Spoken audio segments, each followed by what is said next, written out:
What's up, good people? Mark Holmes here, and as always, I want to thank you all for watching, commenting, subscribing, and being part of the Joe Blue Sports Report. Without you guys, as well as you ladies, you know that this literally does not work. Hope you're having a great Memorial Day. I'm actually out and about because my back has been killing me, and so I'm actually here, boom, getting looked at. Yeah, getting looked at for my back to see what it is because I need to be in tip-top shape getting ready to go down to Dallas. But the news doesn't stop just because I'm here getting looked at. Something real quick, and I'll come into this a little bit later, is the Cowboys are about to have a major problem, and this is usually of the Cowboys' own making. The Cowboys have a tendency to always wait till the last minute or wait too long to get contracts done. They've used the franchise tag a couple of times, and you could dare say every time they have, it's cost them more money. They did with D-Law, and eventually D-Law ended up sitting out and stuff because he wasn't going to play on the franchise tag again, waiting to get his shoulder worked on, and you could dare say that actually screwed up his season. They did the same thing with Dak Prescott.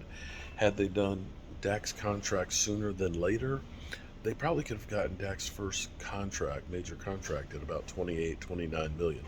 But they waited, and eventually it cost them 40 million. So here's the problem now is we have a franchise tag for, of course, Dalton Schultz.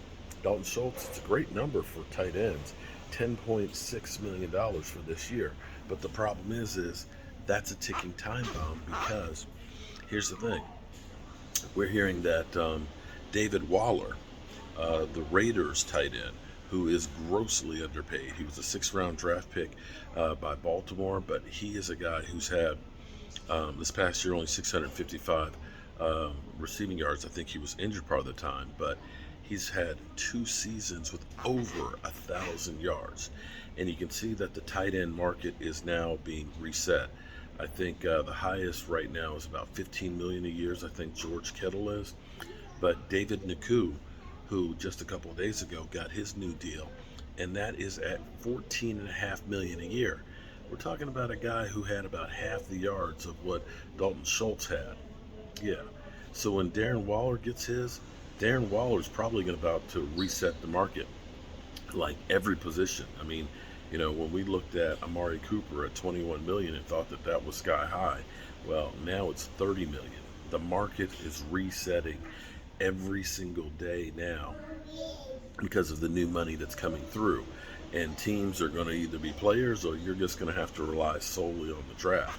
And if the Cowboys, the longer they wait to do Dalton Schultz's contract, the more it's going to cost them.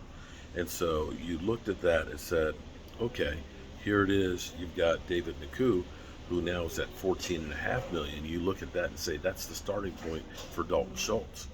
Well, if David Waller all of a sudden gets, because the market's being reset, 18, 19 million, all of a sudden that raises it up for Dalton Schultz. And he won't be the only one that's getting a new contract. So the Cowboys need to have a sense of urgency to get that deal done for him, or else it's really and truly going to cost them. Hopefully I can get out of here sometime soon. They said an hour and a half to 2 hours wait. I've been here about an hour. Got a pain in my rib cage and my back, so I think I've got one of those discs that have slipped out of place, or I pulled some muscles in the rib cage or something. But get a shot of something and keep on getting. I'm Mark Holmes. Well, I'll have more on this a little bit later. Hope you're having a great Memorial Day and you're not sitting in a doctor's office. Peace.